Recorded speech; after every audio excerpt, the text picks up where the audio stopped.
is a Tracking the Tropics update with the certified most accurate weather team at First Coast News.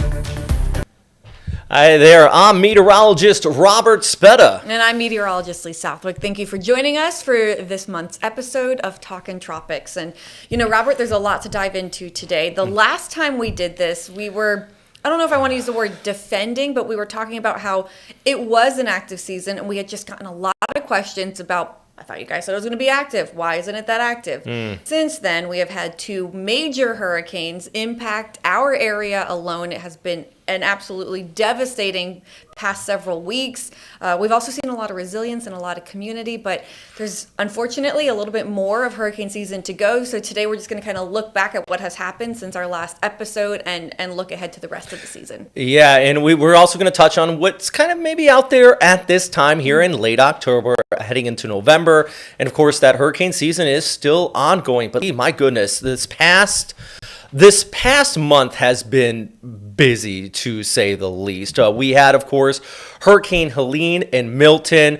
And, you know, both of us covering those storms from different angles. We're going to share our experience. First, I want to talk about, if you are watching this on Facebook or YouTube, make sure you also watch us on the First Coast News app. That is FCN Plus. We're going to be trying to stream these there more and more often. And if you have that app ready to go, you also get push notifications when you get those hurricane or tropical warnings in your local area here. It doesn't just have to be on the First Coast, but across the country. Not to mention, we also have Hurricane Central there where we keep you posted on the latest updates on those storms and information. So we appreciate wherever platform you're watching on, but we also really highly encourage you to go check out FCN Plus. Putting a lot of work. We got a lot of new things coming in with that app. They're going to help get that information out there better and make it safer for you. It's not about hype. We just also want to get that information out there and keeping you safe. So, Lee, let's first touch on here when we're recording this. It is October 30th. We got an area out there in the tropics we're keeping an eye on. So this is an area that we've been watching for a long time, more than a week. I feel like close to 2 weeks now.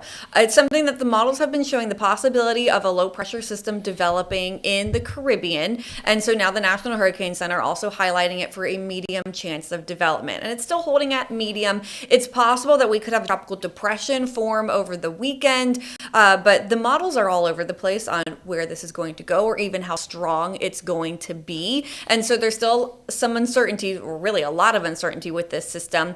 Now, Robert, I will say, as of this recording, when it comes to the First Coast, there's no immediate concerns for us, but it's something that we are still watching very closely. Those waters are still very warm out there in the Caribbean, still an environment conducive for development. Yeah, and the energy is there. I mean, these are well above average, by the way, for late October, which we mentioned in our last one. We kept saying the sea surface temperatures are very warm. So there is still that potential for additional development. Now, as you mentioned, the First Coast, thankfully for us, we do have this kind of high pressure ridge, dry air filtering in and across our area. So if anything does develop down towards the south, more than likely that high pressure ridge will keep it south. That doesn't mean places like Jamaica, Cuba, the Bahamas, even parts of Mexico are spared from any development coming in out here. In fact, this is the GFS model kind of indicating something potentially over the Yucatan out there, Lee. Yeah, and so it's just something to keep in mind because this time of year, a lot of people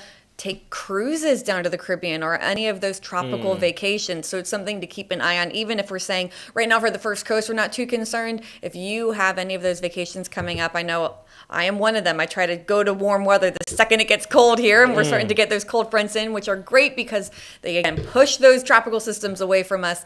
But a lot of people try to head towards the Caribbean, so it's just something to keep an eye on. Yeah, and this is the other thing. With long-range model guidance, I do also want to continue to stress a high amount of uncertainty. Lee, I love social media. I like the people that are out there sharing stuff. But have you seen just a big uptick on people, especially with these latest storms and the long-range model runs kind of showing, 350 hours out saying a hurricane's coming to Florida?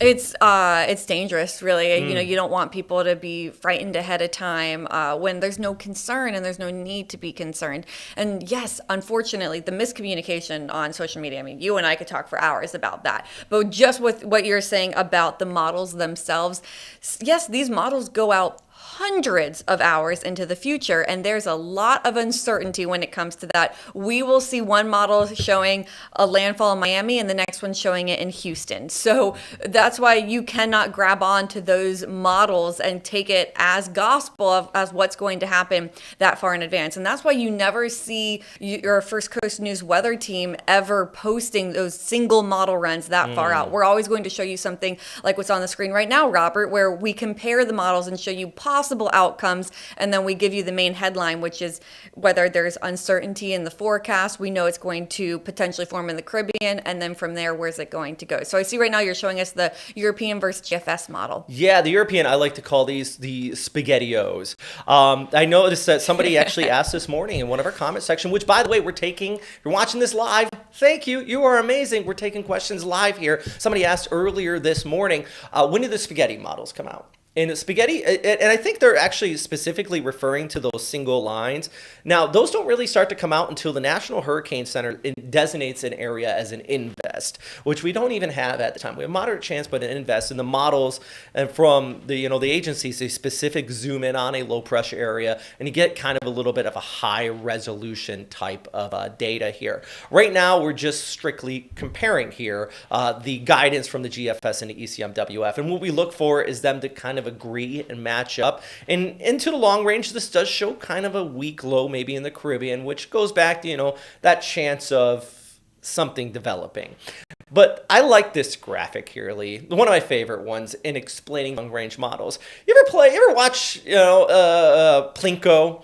Or like in Japan, a big game is called pachinko. I still see it around here. But basically, the higher up you are, you drop this little circle down, it goes down, bounces around. But I think the long-range models are quite a lot like this. You're talking about 300 hours out. It still has a wide range to happen here. And this is why people are, they're saying, oh, hey, 2 weeks out, why can't you tell me what's going to happen? Because a small deviation in the atmosphere can make a drastic change in the long-range forecast, chaos theory. And that is the case when we're talking about these models. A small deviation, especially when we don't even have an organized low, can make a drastic change in that long-range outlook. So why, we say a moderate chance in that long-range forecast at this time, still could be anything changing here. Maybe if a low forms a little further towards the north, further towards the south, if it strengthens more rapidly, a pocket of warm air. These are all things that this graphic kind of indicates to you that can change that extended forecast out there, Lee. And I do want to give, a nod to how much better the models have become over the past, even just couple of years. But really, if you just look back at our career, how much better they've become. But this is still something to keep in mind. So yes, 2 weeks out, we can tell you, we think something might be forming. That's fair, but exactly where it's going to go, as Robert just showed you, why we can't tell you because there's still a lot of variables. Things could change, but at least we do now know that we have something to watch over a week or two, and so at least we get that little bit of heads up, and models are only getting better and better as well. And without the models, because I think people lean, especially I love everybody that's interested in weather, but people that may have not studied meteorology, they lean too much on the models. And one thing we often look at is climatology. So this time of year, if you see something develop in the Caribbean and heading throughout the month of November, more than likely they're going to get picked up by the jet stream, sheared and pulled towards the north. 2 years ago, we had Hurricane Nicole, right? And that just skirted the coast and then it made landfall across central Florida. But the point is, it was kind of moving on a south to north trajectory, which this time of year, this is kind of what you see out there. It is not quite what you would see with, we had so many storms actually out into the Big Bend area this year. If we had anything in the Gulf, they would more than likely kind of from the southwest towards the north and east. So climatology, definitely important. And our next named storm system, by the way, would be Patty. I want to take a moment, though, here, Lee, and let's talk about the two names on there that jump out to us. Milton and, of course, Helene here. We had a bunch of other ones sprinkled in there in the middle of that list. What a crazy season just looking at that and all the hurricanes on that graphic. You know what jumps out to me? We have four, excuse me. Goodness, I'm just counting them off. 4 major hurricanes On average, we get 2. A major, by the way, being defined as that category 3 or higher. We got a 4 and a 5 in there. We have multiple major hurricanes this season, which goes back to the warm sea surface temperatures and everything. Let's. I have the numbers real quick if you want. So normally, by this time of year, we have only 13 named storms, and we've already had 15. You can see there. Normally, we usually only have 6 hurricanes. We've had 10 so far, and by October 28th, the major hurricane number ticks up to 3, but we had 4 well before then. So just an insane season so far. It's been busy. And I think at least for the First Coast, we had a Dahlia to start off the year that impacted. It made landfall in the Big Bend area, which another landfalling Big Bend storm. Last year? This year, excuse me. This year we had Debbie. A Dahlia. I know they're all.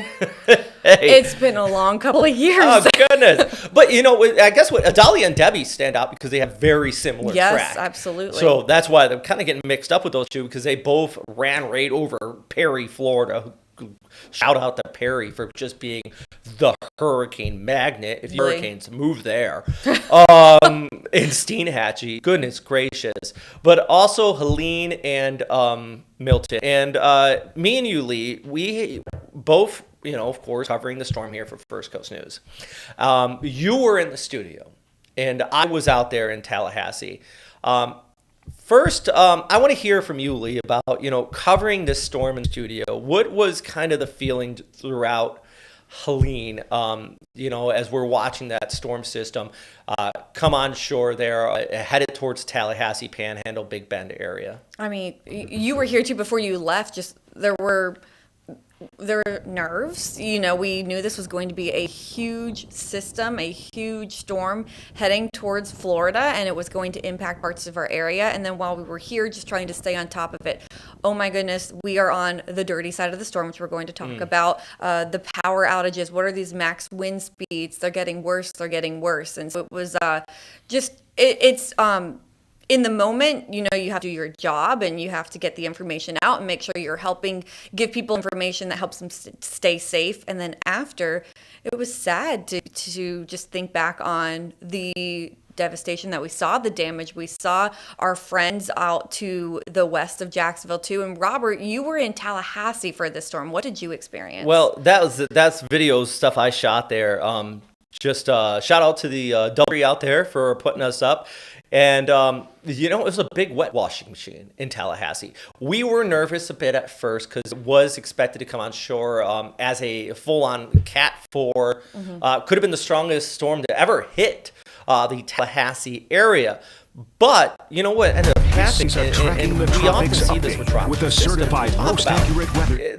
When we're talking about winds at Cat 4 status, it's usually a tiny little slice of the eye wall around that center of circulation. So there's a broader range of impacts. Tropical storm strength winds extend well away from the center, heavy rainfall, but it's that inner slice. And what happened at the last second was that storm wobbled a little bit east, and that inner slice came on shore just around Perry there, rolled off, and after the storm actually traveled to places like Live Oak, Madison County, where they got much more damage than Tallahassee did.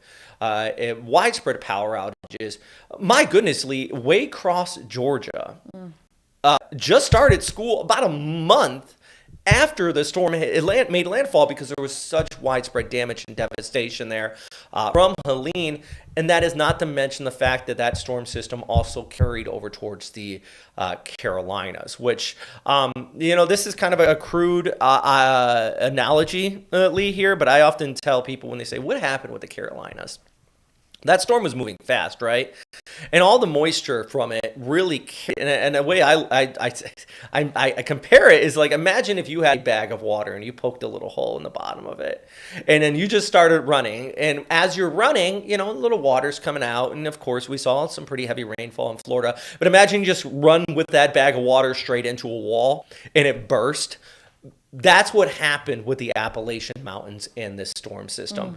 It was a bag of water running it straight into the mountains, and it burst as that uplift took place, and we had that orographic lifting. It squeezed that moisture out, and boy, caused that serious flooding out there. And that, the hurricane just shows you all the different ways a hurricane can be destructive or devastating, because we had, places like Perry and Steinhatchee. So starting with like Steinhatchee, you have the storm surge, and then inland Lake City, Waycross, Blackshear, those places with the widespread power outages, the wind, and then you have the fresh water, the rain, which absolutely devastated parts of the Carolinas and Tennessee. So just multiple ways a hurricane can be devastating and deadly, inland and right at the coast.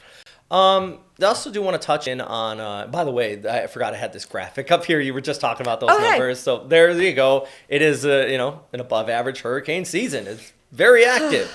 And with that said, Milton being the other one that spun up here in the Gulf of Mexico, went from west to east, which, by the way, this is something I saw, and we had to debunk this a few times here, Lee. How common is it for a storm to move from the west to the east in the Gulf of Mexico towards Florida? How common is it? Is it uncommon? No. Do you see? Well, do you have that graphic with all of those landfalling hurricanes for the Gulf Coast? I do not think I do. Actually, the only one I have is from Kate in November 21st. All right, you know what? Yeah, you take it away. You're running the graphics. You're doing a great job, by the way. So you go ahead. Hey, and we're just kind of, this is live, and we're trying to get these graphics all lined up here. How exciting, by the way, that we're doing this live for the first time. This is awesome. Thank you everyone for joining us. If you're just tuning in now, I do want to say once again, thanks for watching live. We are taking questions on Facebook and YouTube. Also, make sure you watch us live on the First Coast News Plus app. Can't stress it enough. It's a fantastic app. We got some new things coming in with it. That was our producer, our digital guy over here. He's been putting this all together. And if you go there, we also Shout have out Andy. Andy's a legend. And we also got so much great information there, so you can check in on the tropical systems, not just when you're watching us live. Right. That's why the app is such a great tool. You can get then you can go to Hurricane Central. You can get all the web articles, even just the local weather. If you're watching from the First Coast News viewing area and you say, what's the weather today in Jacksonville or St. Augustine, it's right there on your app. So let's also talk about Milton here, which, that storm system spun up. And that one, it's a different track. Coming across central Florida and extending off towards really running right up the I-4 corridor. That one, I noticed, Lee, the core of the winds, much more evident, because I noticed a lot of people in Jacksonville said the winds were less here than during Helene. What was your experience in the studio with that one? They were right. The winds were more intense with Helene, and I think that has a lot to do, again, with when we talked about being on the dirty side of a storm versus not. That hurricane, its hurricane force winds were a little bit tighter to the center, really followed close to I-4, as Robert Speta said. And so here in Jacksonville, a lot of us were spared when it came to those strong winds, but we had other issues. I mean, St. Augustine, with the storm surge, with the heavy rain, the farther south you went, we had worse impacts. So with Helene, it was to the northwest, and with Milton, it was to the southeast. Also,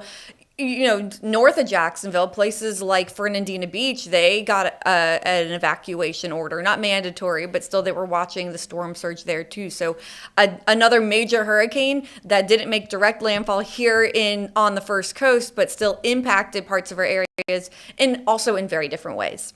Yeah, and in these videos is actually I shot. This is a drone shot over at Flagler Beach, where they did get hurricane strength winds. We were getting 100 mile per hour wind gust along the coast.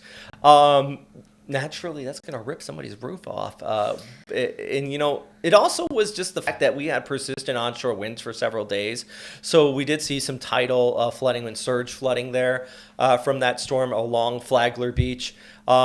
And I noticed, though, like when we were live on the air during that storm, it was absolutely going. It was raging. But then I would hear in my ear, you guys, some people around Jacksonville area, they're like, hey, it's a little windy. And it goes back to that core of the storm and why we always say the worst the weather is that inner eye wall. And if you get hit by that, it is night and day. And it also goes back to the fact that Jacksonville has not really gotten a hurricane since Dora in the 60s. Trivia here for you, Lee. And guys, if you're watching this right now, let me know. Let's hear the answer, what you think here.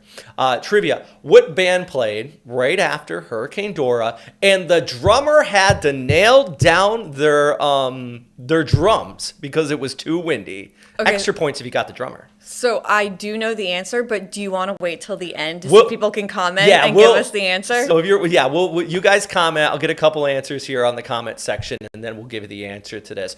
Band that played right after Hurricane Dora. That was the last full-on hurricane we got in Florida. And what drummer for extra points had to nail down their drums? Because it's at Gator Bowl, which is now Everbank. It was at the Gator Bowl, yeah. Hey, and I point that out, and we'll go back to that because the fact that these storms we've dodged it in Jacksonville. We have not gotten sustained 74 mile per hour winds in the city, sustained. That's on a 2-minute average since Dora. So we stress that in the fact that you may say you've been through a couple hurricanes this year, but you haven't. We haven't gone through them tropical yet. storm. Mm-hmm. Yeah. Tropical storms. That's so important to remember because we're not trying to diminish your experience, especially if you had damage. I mean, these storms are traumatizing, but we just don't want what we see. There's a problem with people saying, oh, I survived this major hurricane. I survived Milton or Helene or whichever storm you want to say. People here think about Irma or Matthew and they say, yeah, I survived a hurricane and we were fine. And so we're not evacuating the next hurricane. Those were not direct landfalls. We did not have hurricane force winds ripping roofs off of houses widespread across the entire Jacksonville metro area. So unfortunately, when we say, you know what, let me restate this in a different way. Fortunately, we have not had a system like that in several years, but please don't let that get to your head and think that we are fine, we survived these hurricanes, because we have not actually experienced a hurricane like that since the 60s. And then we're talking about Cat 1 status. Right. We're not talking about Cat 4, we're not talking about Cat 5, 1. So you're right. It's been a close call here. With that said, hurricane season's not over yet. This is looking all the way to the end of November. And you notice I flicked through this graphic a few times here. Apologize for that. My lineup's a little off. But the latest landfalling hurricane on record, it was in 1985 with Hurricane Kate out there in the Panhandle. That made landfall as a Cat 1 in 1985. Now, the last one was Hurricane Nicole on the 10th of November, back 2 years ago. With that said, though, Lee, we've only ever had 4 landfalling hurricanes in the month of November, not counting tropical storms with full-on hurricane in the continental United States. So it's not common, but it's still 4 too many, if you ask me. It's not unheard of, and that's why the hurricane season goes all the way to the end of November. And I think, as we continue to see these sea surface temperatures well above average, which right now they're still in the mid-80s in the Gulf. In the future, this is not me hyping or being doomsday, but physically it is possible, if we still have sea surface temperatures out there in the 80s, for a storm system to be even after the end of November into December. And that's also not unheard of. Occasionally, we've had a named storm in December or January. It's true. So, and like you said, with these warm waters, I mean, and the warm waters are to blame for so much. We got a lot of questions during, especially Milton, when we saw it just rapidly intensify in the Gulf, and people said, how, why? Those waters were so warm and warmer than normal, and it just was fuel, an all-you-can-eat buffet for that hurricane. It just fueled up and exploded. Hey, I do want to give a shout out to David Cognata. Hope I said your name right. He, I don't know if anybody on your stream got the answer already for the question, but he straight up answered it. You were the first one. You get a gold star, David. Yeah, gold star. That's the Beatles. The Beatles and Ringo Starr. I think I can merge Beatles and Ringo together there.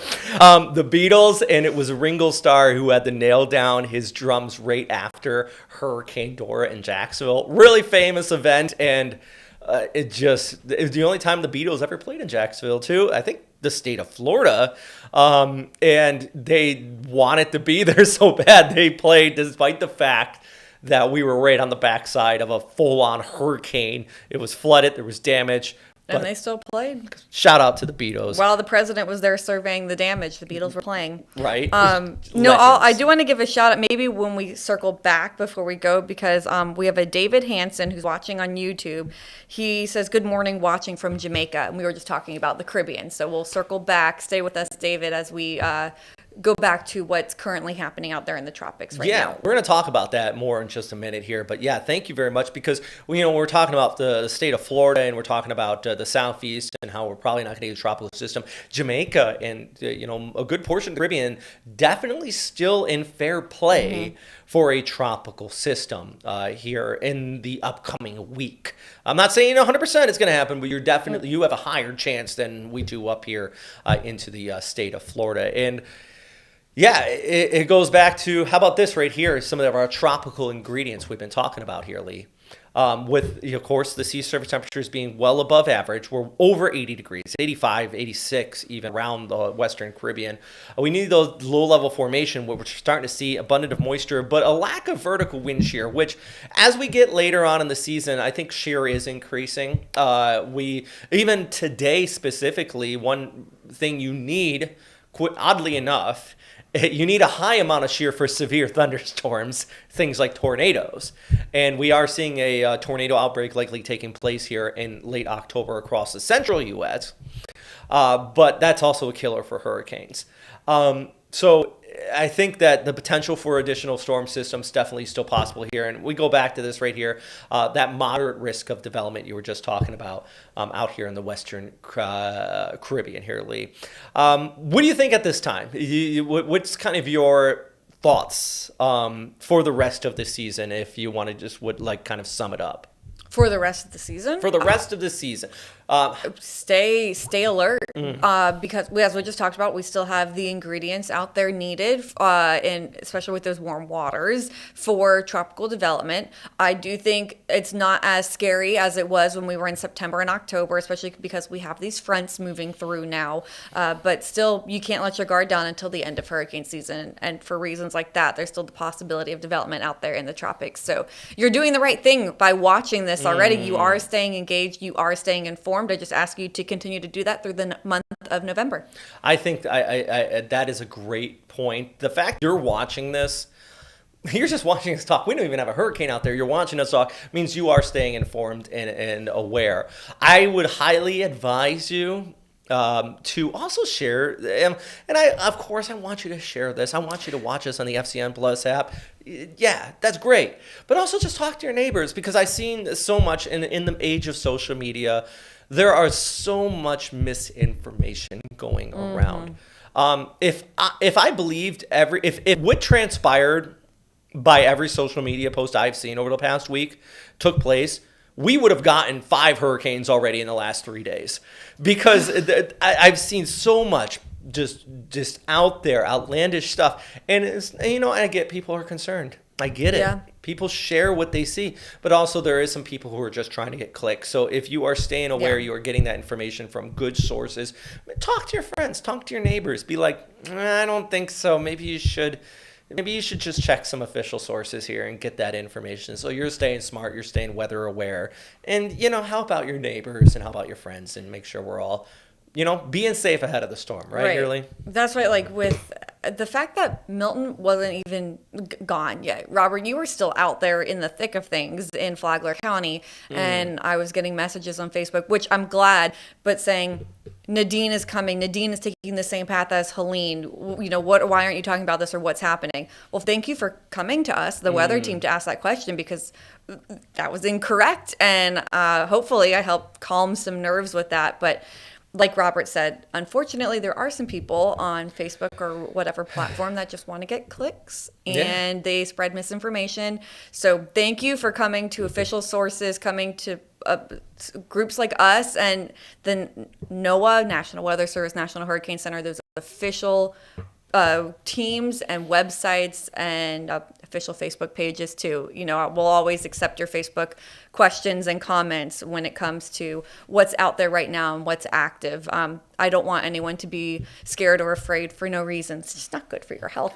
So I'm really glad that Nadine was not another Helene, but I can't imagine the fear that people had in order to come to our Facebook pages and ask about it. So, and rightfully so. We're not saying your fear is unwarranted. No, I just feel so bad that you felt that way for even if it was only 5 minutes. But that's why, you know, we will always keep you updated with what we're watching, and we'll show you stuff like our tropical outlook and the models that what we see and what's uncertain. We will always be honest with you on that. And I got a couple questions here. So first off, Jeffrey is watching from Brunswick, Georgia. He asked, his question is, how y'all doing this morning? We're doing fantastic. And it goes back to saying this is our first live Talkin Tropics in our fantastic new studio that we got here, which is only getting improved. Shout out to our digital producer Andy behind the scene here. He's doing a fantastic job.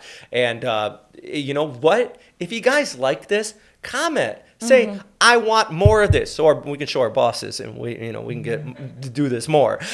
So comment on here because we want to do this more. We do. The dream would be to do this at least weekly. We love having this interaction with you guys. Exactly. We love to talk to you guys. I love being able to read these questions live. So you comment, you get that engagement. The powers that be get these things together. David also said, hey, I'm one of those people worried about the Caribbean. He says he's going on a cruise on November 3rd out of Jamaica and already paid for, so he's going to be hitting it. Now, I'm not saying there's going to be a hurricane on November 3rd, but the sea's probably going to be a bit choppy in the Western Caribbean. At the very least, you're going to have those thunderstorms around there.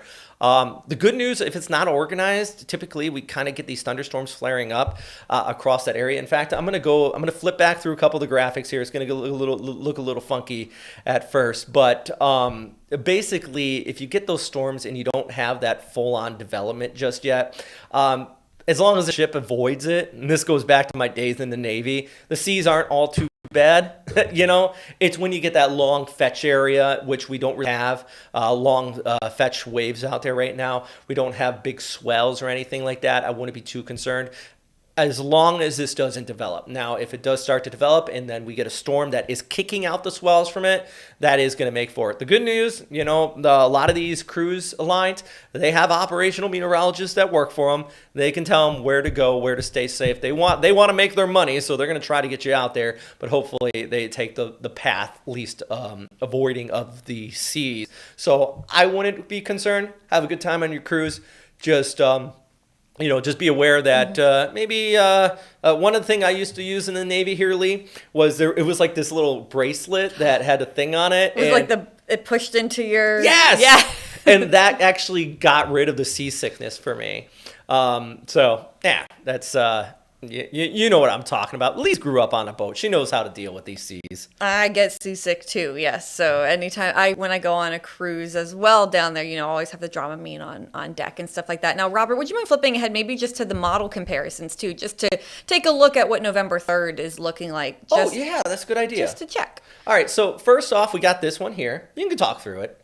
Okay, so let's see, Thursday, that would be tomorrow, or is that... That would 8 be days next out. Thursdays. Okay, now I see. So Friday, Saturday. So there you go. Over the weekend, maybe a little bit of development there in the Caribbean, trying to organize. This is the American model, the GFS model. So remember, it's just one of several models that we look at and use. But it did show that system trying to get its act together. Here we go. We can compare that GFS American model to the European model now. So the American model trying to show more organization than the European model is showing. And if it does organize, you're going to get, like Speta said, some rougher seas out there. But to be honest, when you look at this, we can't say for sure because the models are having trouble really grasping what happened. The European says Not really much of a system. The GFS, and then we're not showing you the Canadian model here, but that's showing a little bit more development for parts of the Caribbean as it starts to lift north. I don't know where your cruise is going, but it looks like the low pressure system that's trying to form in the Caribbean would start to drift generally north or northwest, maybe closer towards the Gulf of Mexico, the Yucatan Peninsula. So if you're going from Jamaica to Puerto Rico over to the Virgin Islands or anywhere like that, you're getting away from that system as well. And actually, they did say they're going out to Grand Cayman. So Okay. yeah, it just deep Caribbean. Look at some thunderstorms out there. Definitely. Thanks for your comment there, David, and I hope you have a fantastic. Yeah, I'm jealous. Time. I want to also talk to Susan here. They said they found us on accident on Facebook, but Hey. they found us nonetheless. Now, Susan, if you're watching us on Facebook, make sure you download that First Coast News app too.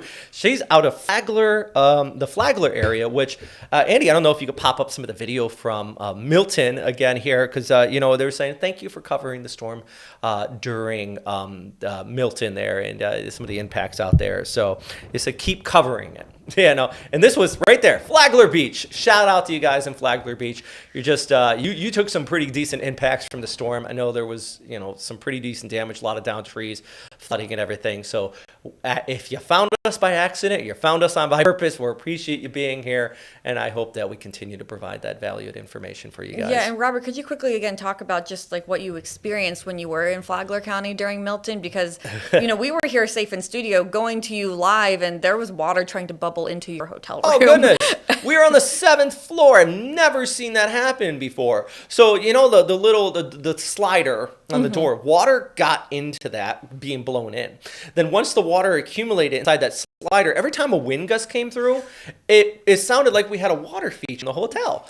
I thought at first it was like a pipe or something, and I looked at it and it's like I don't know how else to describe it, bubbling up. We were worried for you and for everyone in Flagler County. Oh goodness, it was rough. And we were in a very secure, sturdy building, but I felt for those that were on the beach, maybe not in a full-on secure building. The Flagler Beach, the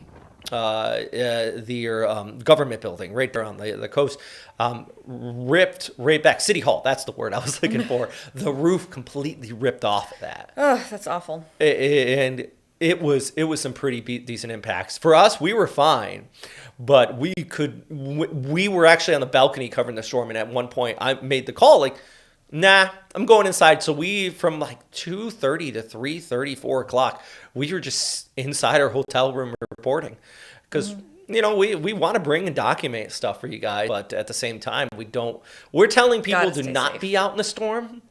I don't want to be that one who is like, don't be out here. Ah! Right. That's what you'll never see First Coast News holding on to a stop sign for dear life. I mean, that's why. And it's great. You knew you were a meteorologist on the ground, and then our other crews, they're constantly checking back in with the weather team that's here in studio to say, is it safe to be outside right now? We will never put our people in danger. We go through extensive training and communication. So when we say you need to stay inside and we're outside, we're helping them specific for one specific location, but please stay inside. And as Robert did the exact right thing and said, we are not going back out there in that. We're going inside into shelter and safety. So great job, Robert, covering that. Well, thank you, Lee. And you guys in the studio did a fantastic job. And hopefully, the one thing I did notice in the studio is that this set was starting to get utilized during that. So it goes back to saying, if you download that First Coast app and watch our live streams, of course, linear TV is great. We're going to be on there. By linear TV, I mean watching Channel 12 and 25 in Jacksonville on First Coast News, ABC, NBC. But also we have these updates, which sometimes, we can have these active engagements. Both Lee and I, we got our phones in front of us. We're reading your questions and comments right now. So when there is a hurricane going on, no matter where you are, if you're on the First Coast, we love you. If you're outside the First Coast, I had a comment on here, somebody out from the Philippines, just they're watching because they're interested in the tropics. If you got those questions, we can answer them, and we can do it in real time, especially if you are worried and you want to know now, should I evacuate? We're not going to make that decision for you, but we will give the best information available for you during a storm system. So, yeah, that's our goal here. Absolutely. So again, you're doing the right thing by, even now while there's a lull for the First Coast, you're still staying informed. Please continue to stay informed. We unfortunately have a whole another month to go, all of November. Hurricane season does not end until the very end of November. All right. Well, I'm meteorologist Robert Speta. I'm meteorologist Lee Southwick. All right. Thanks for watching Talking Tropics, and hope to see you next time we put these out here. Don't forget to comment down below that you want to see more of them. All right. Have a great day.